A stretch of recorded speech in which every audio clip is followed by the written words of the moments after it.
Assalamualaikum warahmatullahi wabarakatuh dan selamat pagi. Okey, semua pelajar 4A.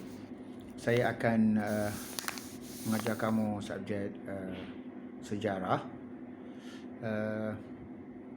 dan pembelajaran kita menggunakan aplikasi WhatsApp dan juga saya akan sharekan rakaman-rakaman dan juga link-link daripada YouTube untuk pembelajaran kamu. Dan kelas kita akan semasa PDPR ni kita akan adakan pada pukul pukul 11 hingga pukul 12.30 lah, ya, mengikut jadual PDPR. Dan untuk pengenalan sejarah sejarah Sengatan 4 ini kesinambungan daripada apa yang telah kamu pelajari daripada tingkatan 1, 2 dan 3 dululah. Di mana kalau kita lihat untuk sejarah Sengatan 4 kita ada lebih kurang 10 bab, ya. Kalau kamu lihat, ya, 10 bab.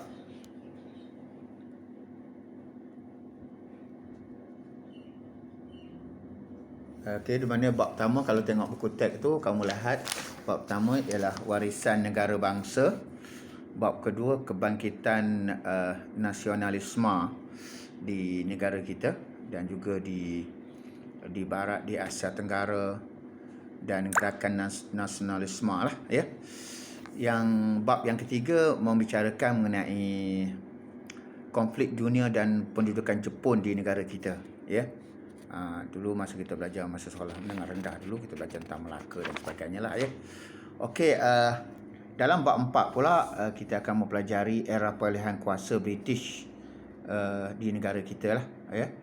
Di mana bagaimana British menduduki Sabah Sarawak, menduduki Semenanjung Malaysia, dan juga penentangan rakyat kepada Malayan Union, penyerahan Sabah dan Sarawak masuk ke dalam negara Malaysia dan sebagainya lah, penubuhan negara Malaysia. Dan bab kelima ialah kita belajar mengenai Persekutuan Tanah Melayu, ya, bagaimana penubuhan Persekutuan Tanah Melayu pada 1948, ya, ciri-ciri Persekutuan Tanah Melayu dan kesan penubuhan Persekutuan Tanah Melayu 1948 kepada pembentukan negara kita lah, negara Malaysia, ya.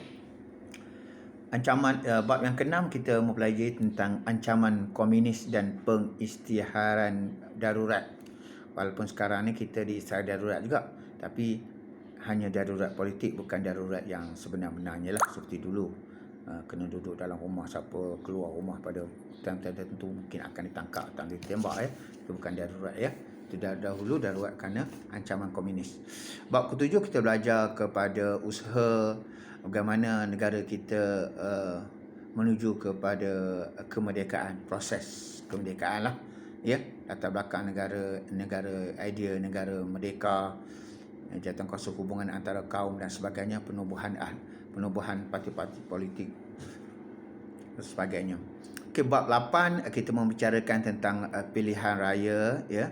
Bagaimana pilihan raya itu dijalankan, proses pilihan raya, penubuhan perundangan persekutuan, penubuhan peranan kabinet dan sebagainya lah.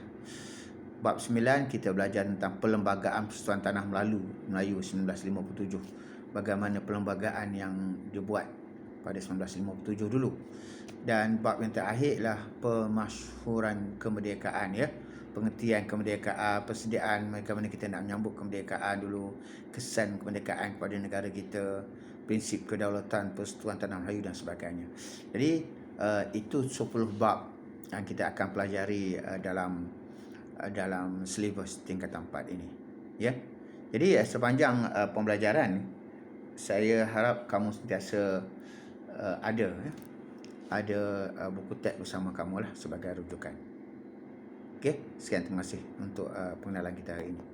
So hari ini saya akan sharekan beberapa video untuk membicarakan bab 1, iaitu warisan negara bangsa, ya. Bagaimana latar belakang negara bangsa sebelum kedatangan barat, ciri-ciri negara bangsa Kesultanan Melayu Melaka, keunggulan sistem pentadbiran dan undang-undang dan peranan pemerintah dan juga rakyat, iaitu dalam bab 1 warisan negara bangsa. Ini saya akan sharekan, dan setelah kamu lihat, kamu boleh klikkan kehadiran kamu hari ini ya. Satu lagi tentang kelas 4 PM. 4 PM diajar oleh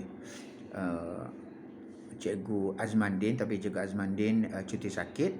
Saya harap saya nak masukkan pelajar-pelajar 4M ke dalam grup kita lah ya, grup kita 4M.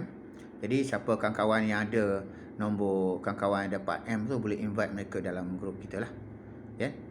Dan kehadiran nanti kamu tulis nama kamu dan dalam kurungan kelas apa, 4M ke 4A. Okey, sekian.